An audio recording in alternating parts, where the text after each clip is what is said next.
Magandang umaga. Ngayon ay Sabado. Ako ay in charge para magluto ng itlog sa almusal namin. Kasi kanina aking kuya ay nagluto ng sinangag. Kaya ako na ang magluluto ng itlog. Kaya tara na. Ito ang aking paraan sa paggagawa ng itlog.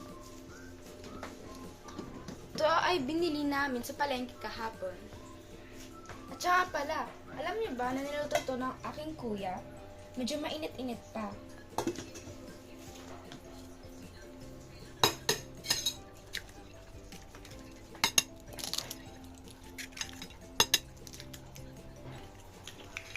Katapos niyan, lagyan natin ng asin at paminta para sumarap lalo.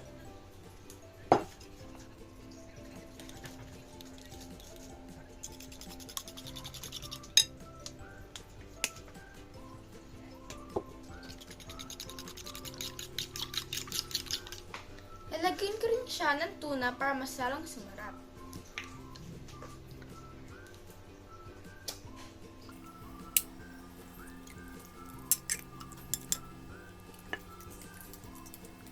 Ngayon naman, pagkatapos ko tong haluin, papainitin natin tong kalan para mabilis maluto. Kaya halika na, samahan mo ako. Narito na tayo sa kusina para magluto ng itlog. Painitin muna natin ang ating kawali. Alam niyo ba, mahigit 10 taon na ang aming lutuan?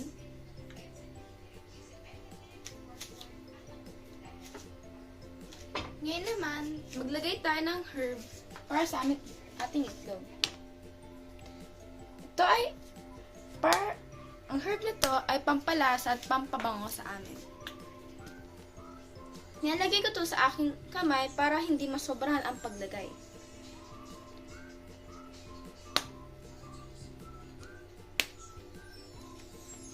Haluin na natin. Kapag mainit na ang ating kawali, ilagay na natin ng oil. Ginagamit namin ng itong klaseng lalagyanan dahil mas madali ang paglalagay.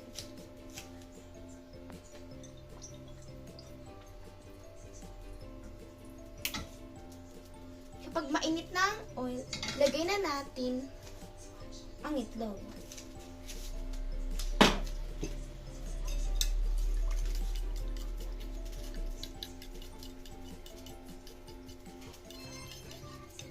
Lagyan natin ang itlog.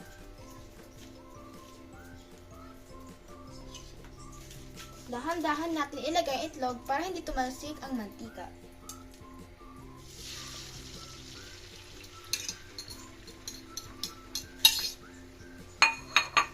Nalagyan ko to ng takip dahil ayaw ko magbaliktad ng itlog kasi mas mahirap.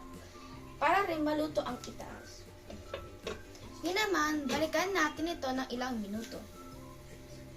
Hinihintay natin maluto ang itlog, kuha tayo ng plato. Kukuha ko ng 5 plato kasi dahil 5 kami sa aming pamilya.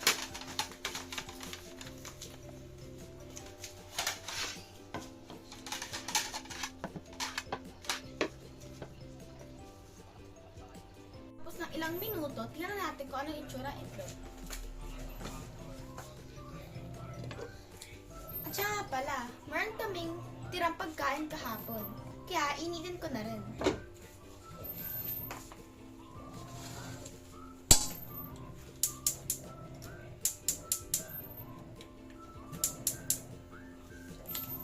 Balikan natin ulit ng ilang minuto. Balikan natin ang ating itlog kung luto na ba siya. At saka pala, mas gusto ang aking itlog ay masama-sa dahil ayoko ng dry o sunog. Ngayon naman, tikman natin ang ating itlog kung ito ay luto na or hindi.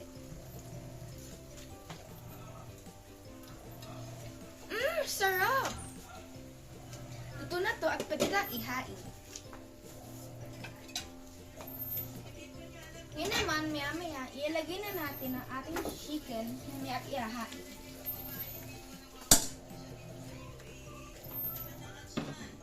Ihain na natin ang ating itlog.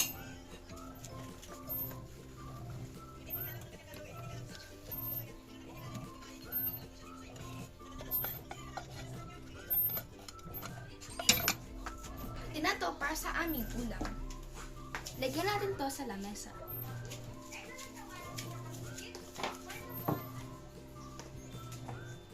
Kalimutan ko ang aming chicken. Balikan natin.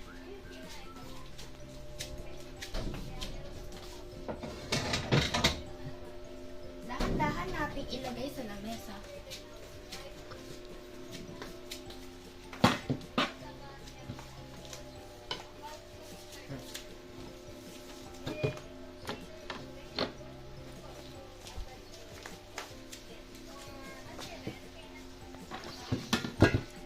Kaya tara na, kain na.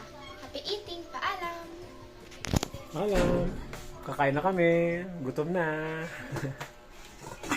Smart guys.